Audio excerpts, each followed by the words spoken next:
Gloria al Señor. Dios les bendiga, hermanos y hermanas. Bienvenidos y bienvenidas a la casa del Señor. Vamos a continuar con esta fiesta y vamos a alabarle y adorarle, pero con júbilo, con gozo y con regocijo, hermano. Amén. Alabándole y adorándole, como dice la Escritura, con sentido, ¿verdad? Con sentido, con conocimiento. Y vámonos a la palabra del Señor, al Salmo 128. Salmo 128, trajo su Biblia, vamos a compartir esta preciosa porción de la palabra del Señor. Gloria a Jesús, Dios le bendiga. Dios le bendiga. Ay, qué bueno, me contestaron. Salude a su hermano, a su hermana. Ámelo, bendígalo y perdónelo. No al mismo, con el que está enojado. Vamos a arreglar para que el Señor reciba nuestra ofrenda. Salmo 128. Vamos a leer en el nombre del Padre, del Hijo y del Espíritu Santo. Bienaventurado todo aquel que teme a Jehová, que anda en sus caminos. Cuando comieres el trabajo de tus manos, bienaventurado serás y te irá bien. Tu mujer será como vid que lleva fruto a los lados de tu casa, tus hijos como plantas de olivo alrededor de tu mesa. He aquí que así será bendecido el hombre que teme a Jehová. Bendígate Jehová desde Sión, y veas el bien de Jerusalén todos los días de tu vida, y veas a los hijos de tus hijos. Paz sea sobre Israel. Y nosotros somos ahora hijos del Señor y la Israel espiritual. Así que nosotros hoy somos bienaventurados el que teme a Jehová. Amén. Ese es el principio de la sabiduría. Vamos a orar. Señor, te damos gracias esta tarde. En el nombre de Jesucristo te damos toda la gloria y toda la honra. Gracias por decirnos hoy, Señor, que somos bienaventurados.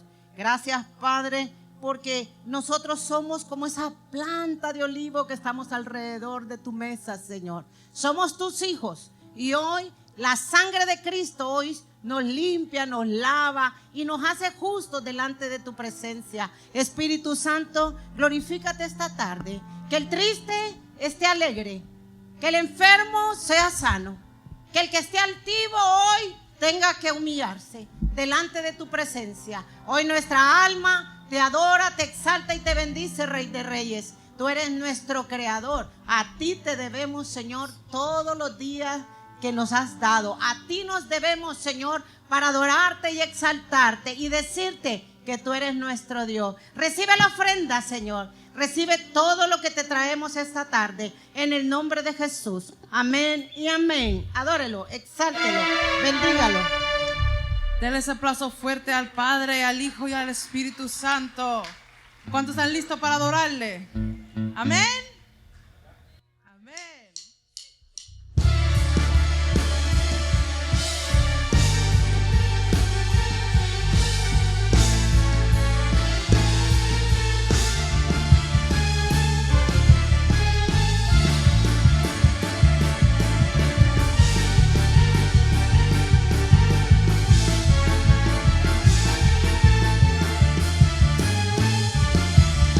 Alístate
nosotros. ¿Cuántos lo creen?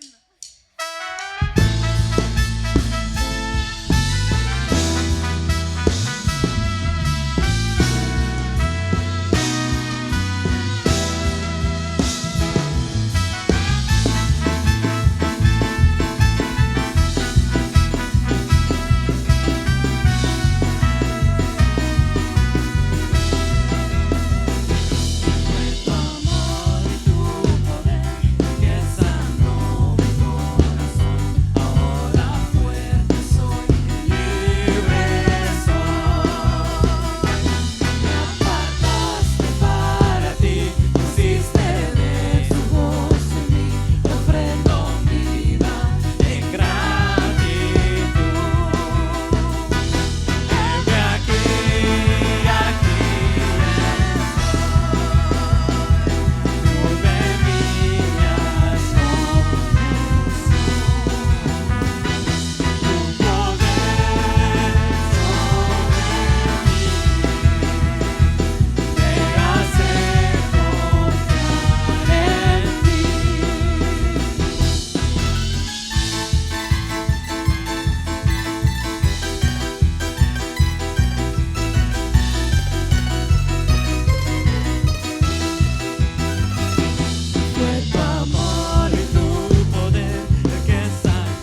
hiciste rey por siempre, con una corona de espinos, te hiciste rey por siempre, con una corona de espinos, te hiciste rey por siempre, con una corona de espinos, te hiciste rey por siempre.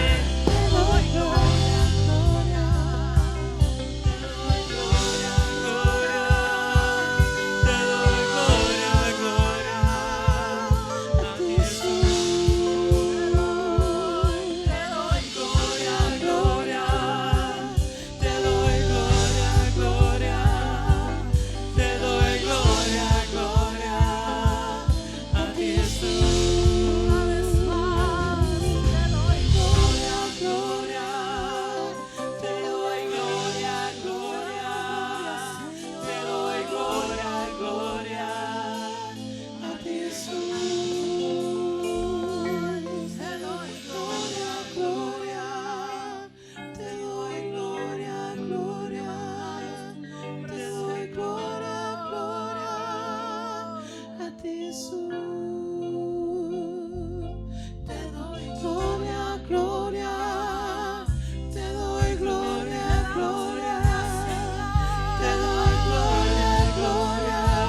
del Ministerio Betel Internacional al cumplimiento de la Gran Comisión. La celebración del bautismo en agua, septiembre 3. Un evento para toda la familia. Muy pronto, su comisión. Tome asiento, mi hermano. Gloria a Jesús. Quiero que se vaya a su Biblia al libro de Ruth.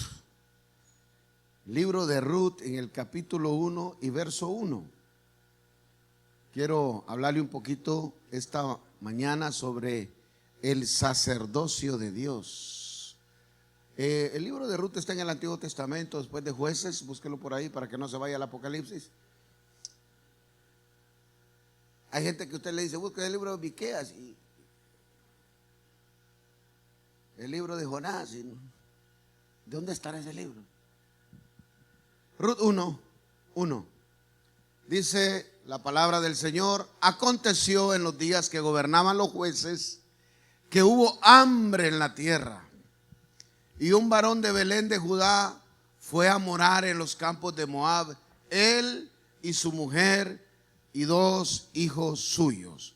Oramos. Padre, en el nombre de Jesús te damos gracias por tu palabra, que es viva, que es eficaz, que es cortante más que una espada de doble filo, Señor, y cumple con el propósito por el cual siempre es enviada. Padre, gracias por tu palabra, bendícela, Señor, y ayúdanos, danos el denuedo para poder enseñar y predicar tu palabra. Y Señor, y que esta palabra quede atesorada en los corazones de mis hermanos en Cristo Jesús. ¿Cuántos dicen amén? Amén, amén. Hermano, quiero hablarle del sacerdocio de Dios, porque desde Génesis hasta el libro de Apocalipsis, Dios establece una línea, establece un principio, y este principio dice que el hombre es la cabeza del hogar. Pero rápidamente las hermanas dicen que ellas son el cuello, ¿verdad? Y que la cabeza no puede hacer nada sin el cuello. Pero la Biblia establece que el hombre es el sacerdote, es la cabeza del hogar, es la cabeza de la casa, y por supuesto que todas las bendiciones vienen a través de ese orden. Cuando no conocemos al Señor, pues en la casa siempre, ¿verdad? Tratamos, y la gente que no conoce al Señor dice, cuando se casan, dice, no, ya nosotros nos pusimos de acuerdo con ella y nosotros en la casa somos 50-50, ¿verdad? Ella 50 manda y yo 50, así que entre los dos pues mandamos.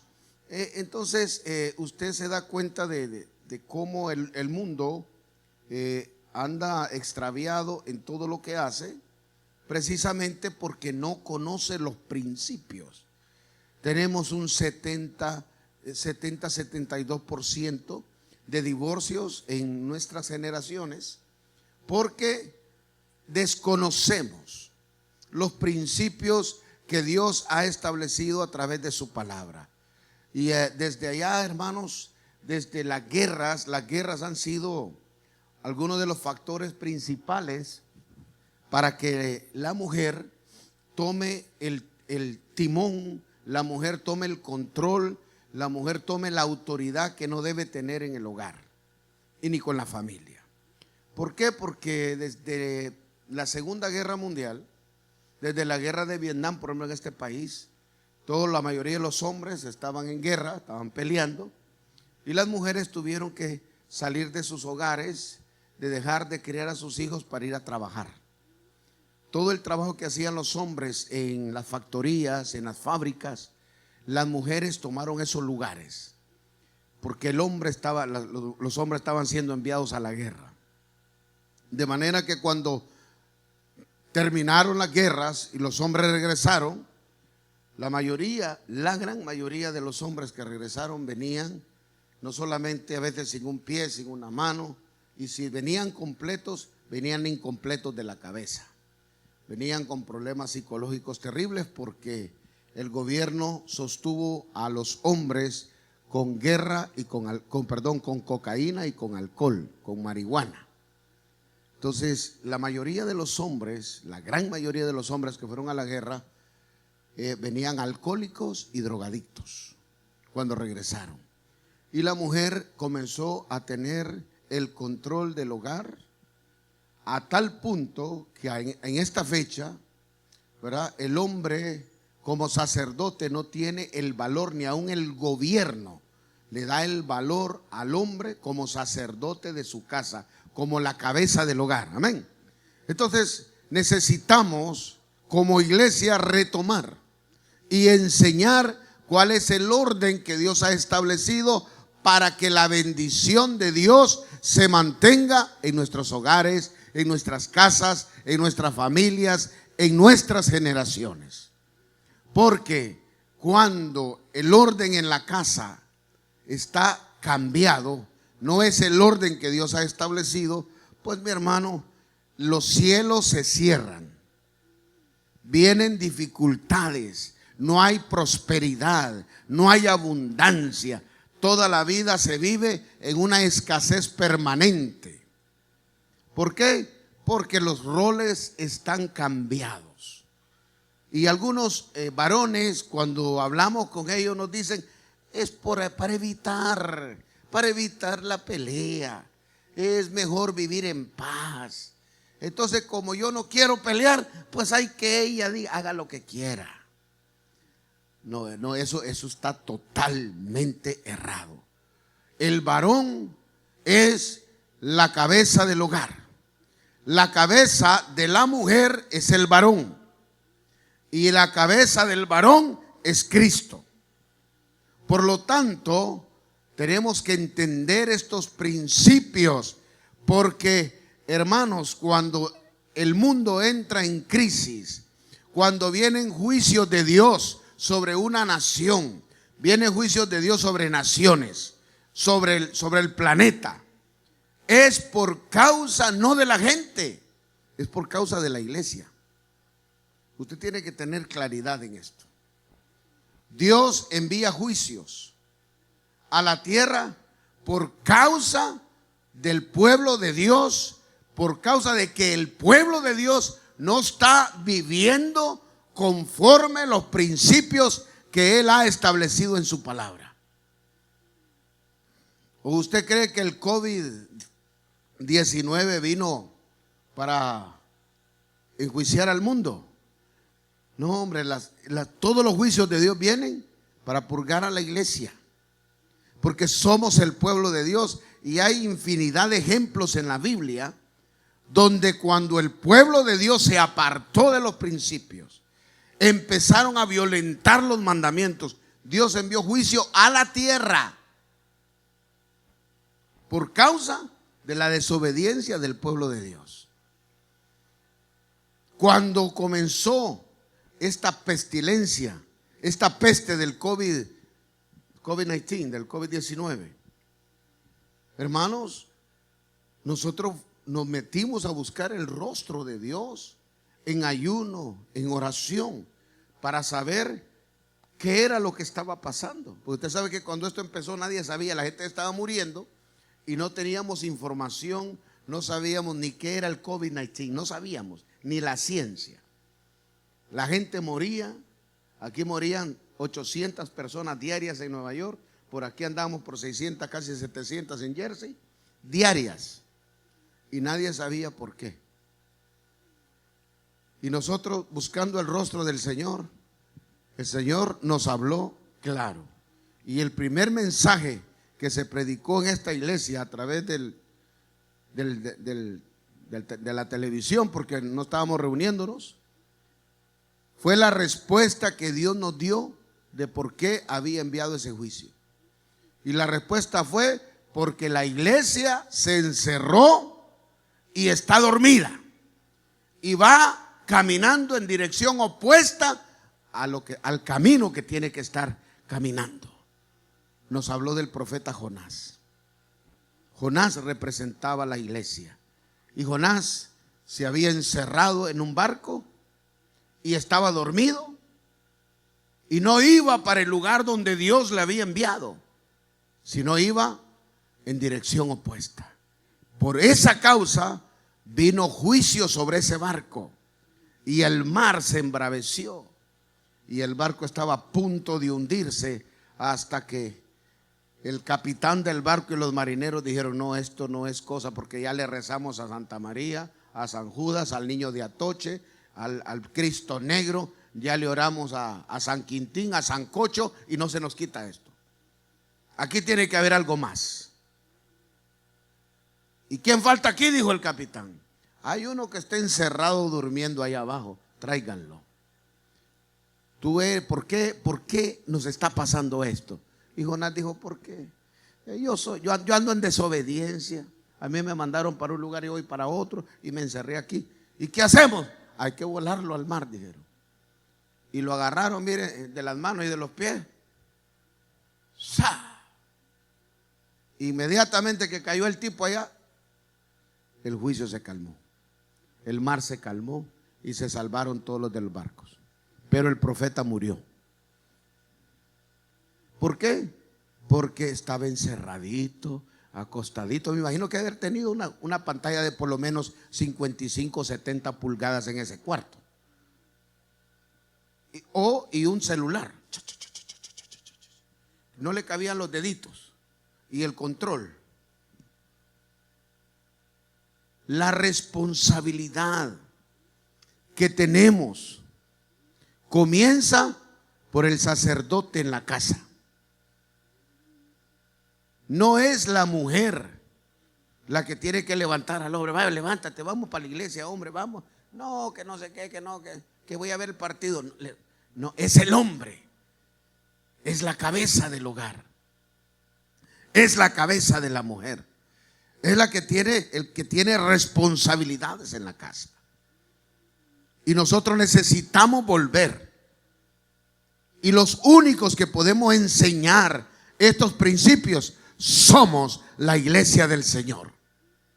Pero ¿cómo vamos a enseñar estos principios si ni nosotros somos sacerdotes de nuestro hogar? Necesitamos volver a los principios que Dios ha establecido.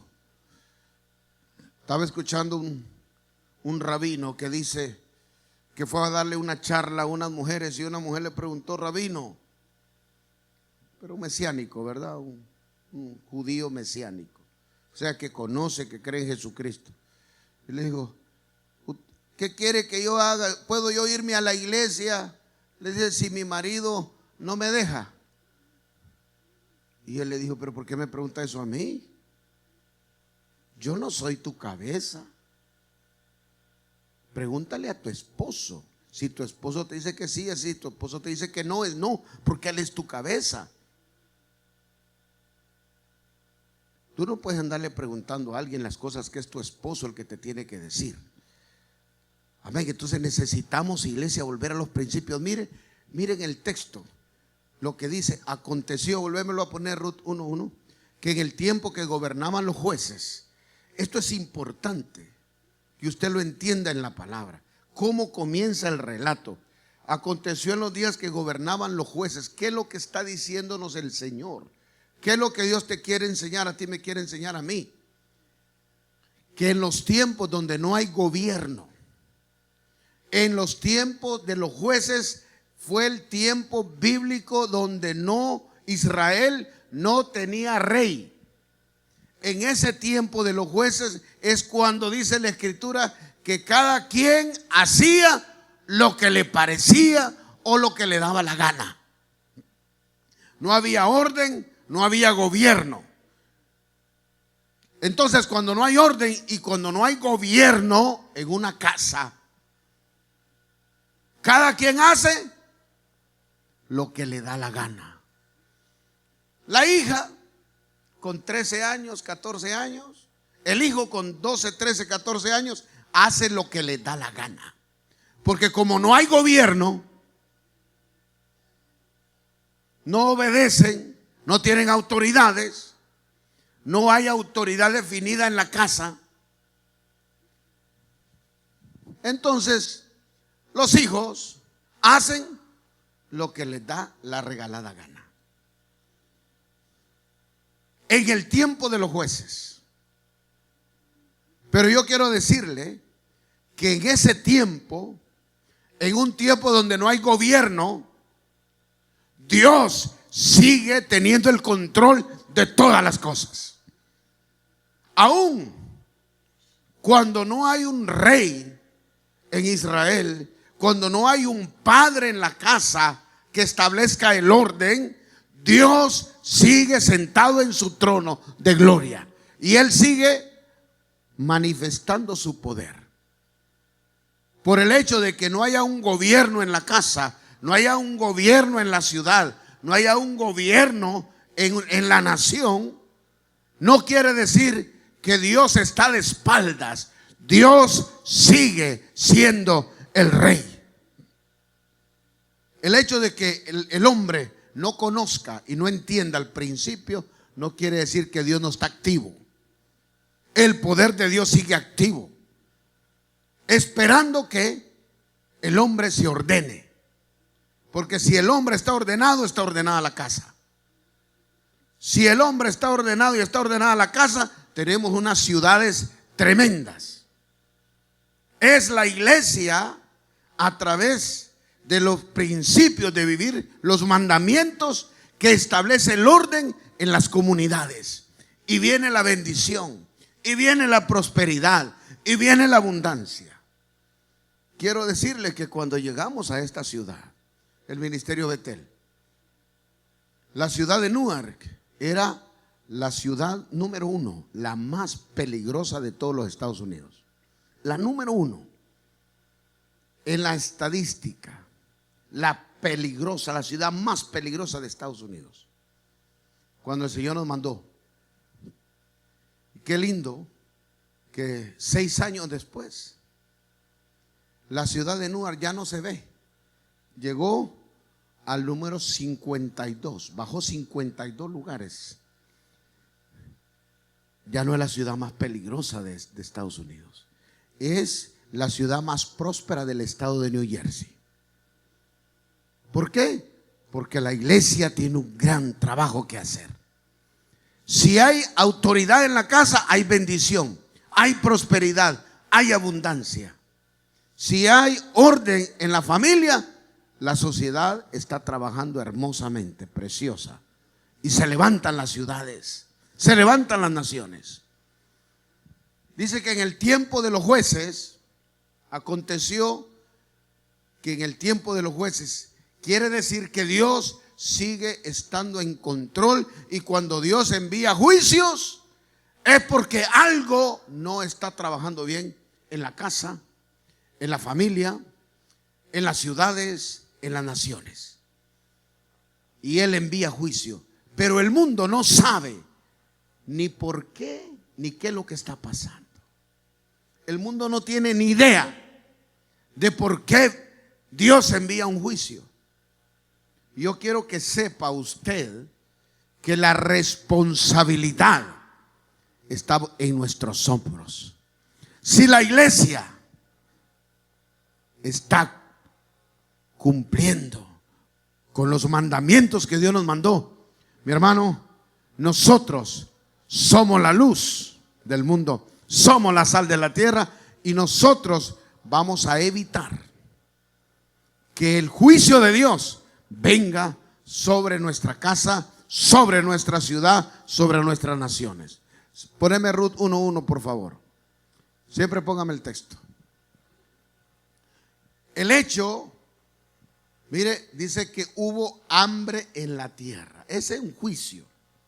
No dice que hubo hambre en Belén, porque Elimelec y Noemí y sus hijos vivían en Belén. No dice la Biblia que hubo hambre en Belén.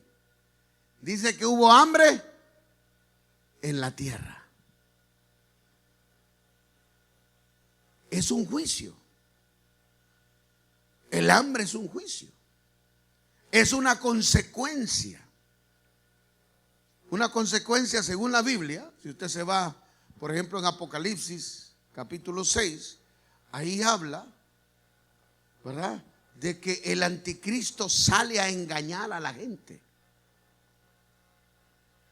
Y el anticristo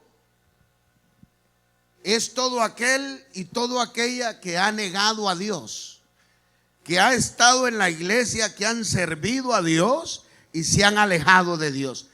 Todos esos son anticristos, según dice la epístola de Juan, que salieron de nosotros, pero que no eran de nosotros. Esos son anticristos.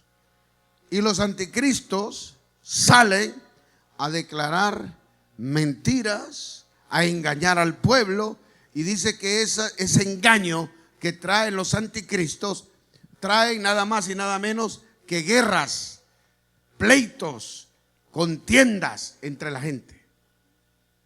No sé si me están siguiendo. Poneme Apocalipsis capítulo 6, hermano, por favor, para que ustedes vean que el hambre no viene por casualidad. Nada sucede por casualidad en la tierra, ni en su casa, ni en la ciudad, ni en la nación. Nada sucede por casualidad. Vete el verso 2. Y aquí un caballo blanco, y el que lo montaba tenía un arco, y le fue dada una corona, y salió venciendo. Y para vencer, esto no es Jesucristo, esto es el diablo, el anticristo. Sale, el anticristo se manifiesta como con un disfraz, porque Satanás se disfraza como ángel de luz para engañar a aquellos que no conocen la Biblia. Porque a los únicos que el diablo engaña son aquellos que no conocen los principios, que no conocen la Biblia. Dale el otro verso. Entonces ve el verso 3. Sigue. Ahí aparecen estos personajes, 3 personajes en un caballo rojo, que es lo que causa, lo primero que causa cuando se manifiestan los anticristos: guerras, iras, pleitos, contiendas. Es lo que traen. Inmediatamente después de eso, usted ve lo que trae.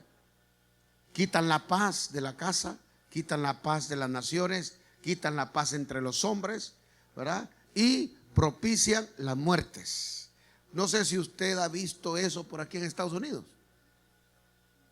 ¿verdad? Este individuo trae contiendas, iras, pleitos, y que se maten unos y otros, porque trae la espada de la muerte, el caballo rojo ese, ¿verdad? Entonces, hermano, usted puede verlo a todo lo largo y ancho de esta nación, cómo se está matando sin saber por qué ni para qué, simplemente porque les da la gana, y nadie puede explicar por qué, excepto usted y yo sabemos de dónde viene. Y usted sabe cuál es la medicina que está proponiendo esta nación y el Congreso para evitar esto: que se dejen de vender armas. Usted ve qué absurdo, qué tontería. Eso es, dejar de vender armas es como ponerle una curita a una herida de 10 pulgadas. Que le han pegado un balazo y usted le ponga una curita y le digan: ya está, váyase. ¿Por qué? Porque el problema no se soluciona dejando de vender armas. Porque ese no es el problema. Las armas no son el problema. El problema es que la iglesia no está cumpliendo con el mandamiento que Dios nos ha dado, de predicar este evangelio del reino a toda criatura, enseñándoles las cosas que Jesús nos enseñó para enseñarles a ellos. Valores cristianos, principios morales, éticos. Si a esta generación se le enseña los principios bíblicos, los mandamientos, hermano, usted puede tener armas y usted no va a ir a matar a nadie, porque en este país es legal tener un arma. Y el problema no es tener arma. El problema es que la tenga alguien que no tiene los principios éticos, morales, espirituales que Dios nos manda a enseñar en la palabra. No podemos atacar y sanar una herida con una curita, como quiere hacer el Congreso de los Estados Unidos. Están totalmente errados y equivocados, porque esa no es la solución. Hermanos, después que viene estas guerras y problemas, usted mejor que nadie sabe cuál es la situación mundial ahora mismo. Estamos confrontando una guerra que está matando miles y miles de personas. Usted y yo no nos damos cuenta porque estamos lejos, pero nosotros, gracias a Dios por la globalización, porque tenemos las noticias al instante que suceden, nos estamos informando. Y sabe que hay cientos, hermano, cientos de muertos allá en Ucrania. Y todas las naciones que se están alineando, el mundo se está alineando. Ahora, ¿qué viene después de las guerras, de la muerte? Sigamos, hermano, vete al siguiente verso. Ajá. Viene el famoso caballo negro. ¿De qué está hablando la Biblia? Está hablando, el caballo negro representa el hambre. Después de lo que usted está viendo que está pasando en el mundo, tiene que prepararse, y ya usted lo sabe. En nuestro mundo moderno, lo primero que viene después de un acontecimiento como el que está pasando es la inflación. ¿Y qué es lo que es la inflación en español? Es hambre. No podemos, hermano, tener la libertad de comer lo que nosotros queremos comer, y va a llegar un tiempo donde vamos a comer lo que hay. Ahorita están altísimos los precios de todos los alimentos, pero va a llegar un momento donde no vamos a tener la libertad de ir y decir: dame esto, dame esto, dame esto. Ay de los muchachos que los tenemos acostumbrados a escoger qué quieren comer, porque ahora el niño de 4 años es el que manda en la casa, ¿ok? No es el papá ni la mamá, es el ingrato ese. Él dice que cereal, y si usted no le da ese cereal es un berrinche que hay que llamar hasta la policía que lo calme. Va a llegar el momento, porque el caballo negro se está asomando en el horizonte del planeta. Usted sabe quién es el granero de Europa, el que le provee todo el cereal y todos los alimentos a Europa: Ucrania. Y no lo pueden sacar. Si usted cree que aquí está caro, vaya a darse una vuelta a Europa. ¿Usted cree que aquí está cara la gasolina? Váyase a Europa. Es de 8 y 9 libras allá. Carísima. 1 litro. No el galón, el litro. Allá el litro vale lo que aquí vale. Bueno, 1 litro vale más que 1 galón aquí. Imagínense los alimentos. El caballo negro viene en camino. Hambre. Y viene un hambre sobre el planeta. Porque cuando hay guerras, pleitos, contiendas, aparece el hambre. Y le estoy hablando a nivel mundial, pero también a nivel de familia. Cuando no hay orden en la casa. Cuando no hay gobierno en la casa. No solamente hay un desorden, sino que ese desorden trae iras, pleitos, contiendas, confusión en el hogar, porque no hay una cabeza que gobierne. Cada quien hace lo que le da la gana, y luego viene el caballo negro llegando a la casa, a sentarse en la sala. Escasez. Escasez. Mi hermano, necesitamos entender estos principios, porque usted sabe que el hambre, bíblicamente, y esta es la verdad, el hambre le cambia el color a la gente, ¿sabe? Poneme Lamentaciones 5:2 ahí, por favor. Fíjese que el hambre hace que la gente se vuelva negrita. El color moreno viene por el hambre originalmente. Seguí. Nuestra heredad ha pasado a extraños. Huérfanos somos sin padre. Madres son como viudas. Pues tengo mal el texto. Si me lo buscas por ahí, donde dice que por hambre, por el hambre ha cambiado hasta el color de la piel. Pero yo le digo a usted, gracias a Dios que aquí todos nos hemos puesto blancos. Tal vez en su país usted era bien morenito o bien morenita, pero llegó a los Estados Unidos y anda bien blanco, ahora bien blanca, porque come mucha marucha, dice la pastora, porque no le falta alimento, porque tiene todo lo que necesita. Pero, hermano, el hambre es un espíritu, por favor. Así como el pleito, ira, contienda es un espíritu que lo trae. Después viene el hambre. ¿Por qué? Por la falta de gobierno, del gobierno de Dios en las familias, en las ciudades, en las naciones. Cuando no hay gobierno, vienen todas estas consecuencias. Y mire lo que le pasa allá a Noemí y a Elimelech y a su familia que están en Belén. Viene juicio sobre toda la tierra por causa de que Israel se ha apartado de los principios de Dios. ¿Usted sabe por qué Israel fue llevado cautivo a Babilonia? 70 años, porque 70 Shabbat, 70 fiestas de años que tenía que celebrar Israel, no la celebró porque no le dio la gana. 70 Shabbats, donde ellos tenían que separarse, tenían que orar al Señor, tenían que dejar descansar la tierra cada 7 años.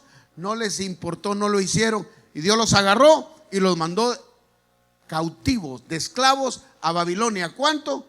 Los años que ellos no celebraron, no cumplieron con la ordenanza que Dios les dio.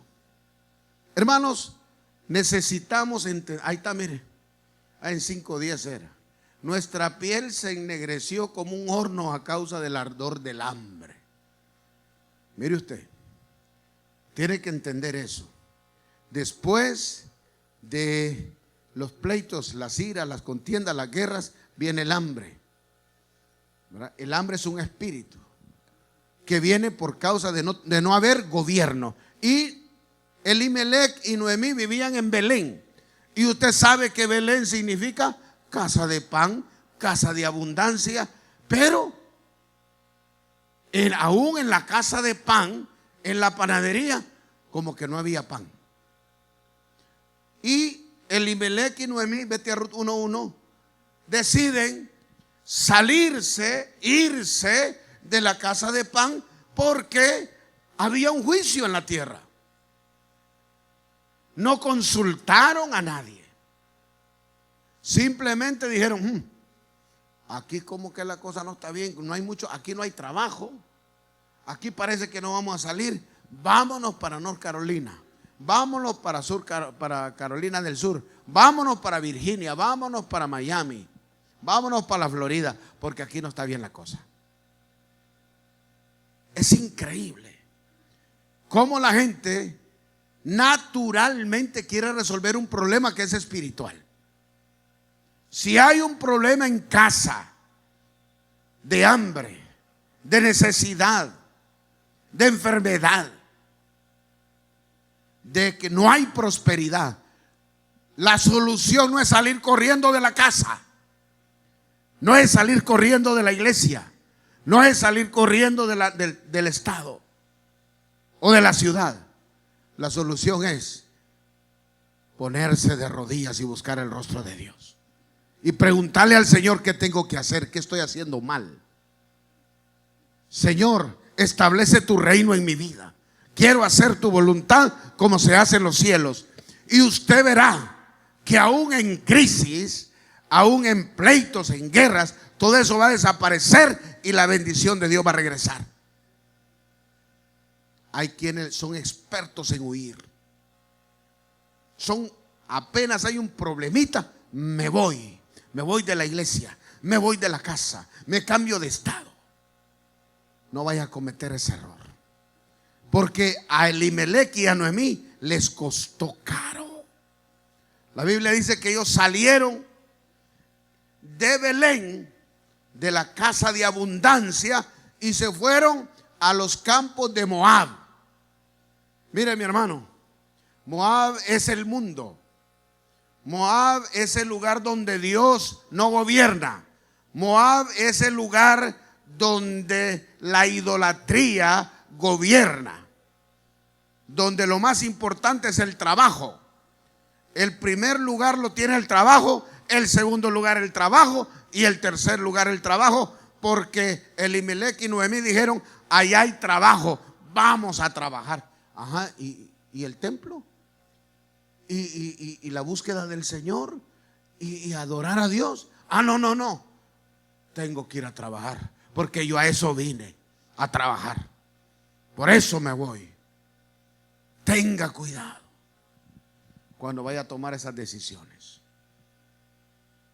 Dice la Escritura que se fueron a Moab, y a Moab llegaron, pero pasados 10 años, fíjese, un ciclo, se murió Elimelech, se murió el esposo, y después a los 2 años se murieron los 2 hijos en los campos de Moab.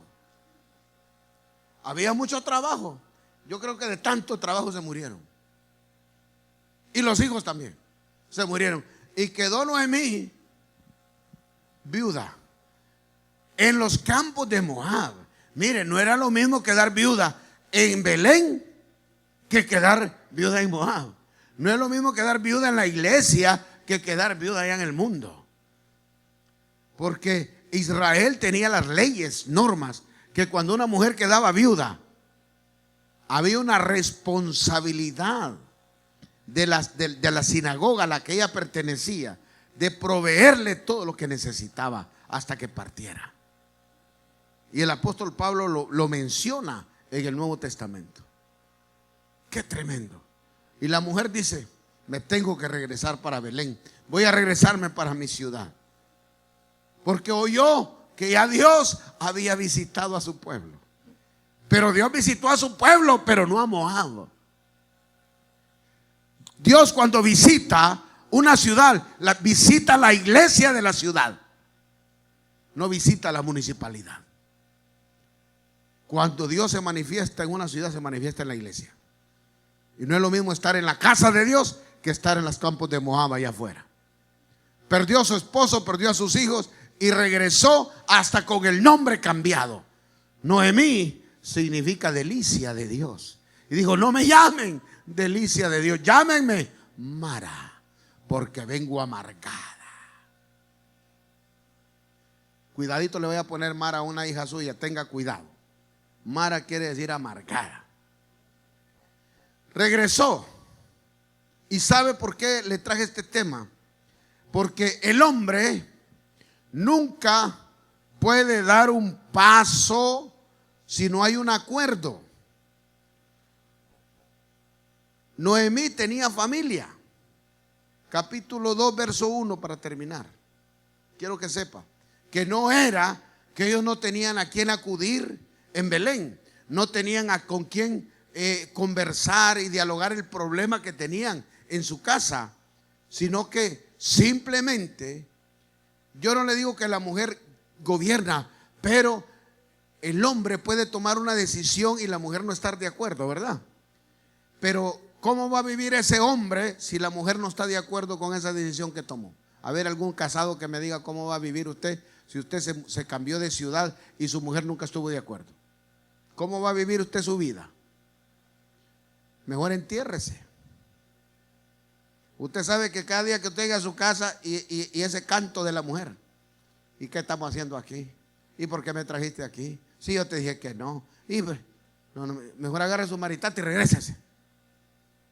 Porque la mujer, aunque no puede decidir, pero puede estorbar. Puede hacerle difícil a un hombre que tome una decisión, porque dice la Biblia que donde hay dos de acuerdo, ahí está Dios.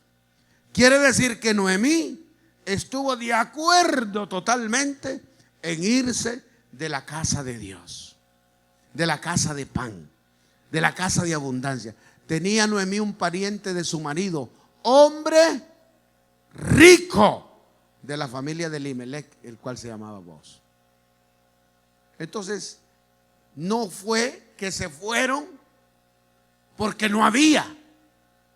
Se fueron porque les dio la gana de irse de la casa al mundo, en común acuerdo. Y la mujer ni siquiera estorbó a Elimelech para que no se fuera de la casa. Se fue tranquila, gozosa, dijo: allá vamos a tener más. Pero mire, familia del esposo, o sea, era un familiar cercano del esposo de Elimelech, y era un hombre rico. No, entonces no fue que Elimelech y Noemí se fueron de Belén porque no tenían que comer o porque no podían salir adelante. Se fueron porque se pusieron de acuerdo, como a aquel, a Zafira y el otro, ¿verdad? ¿Ah? Ananías y Zafira se pusieron de acuerdo. Aquellos dos se pusieron de acuerdo en robarle a Dios, Ananías y Zafira.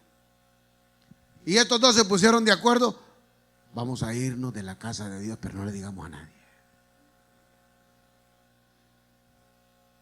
Se pusieron de acuerdo. Y mire todas las consecuencias que pasaron por no consultarle a Dios, ni consultarle al sacerdote, porque no dice que Elimelech fue al sacerdote de la sinagoga en Belén a consultarle. Simplemente dijo: me voy.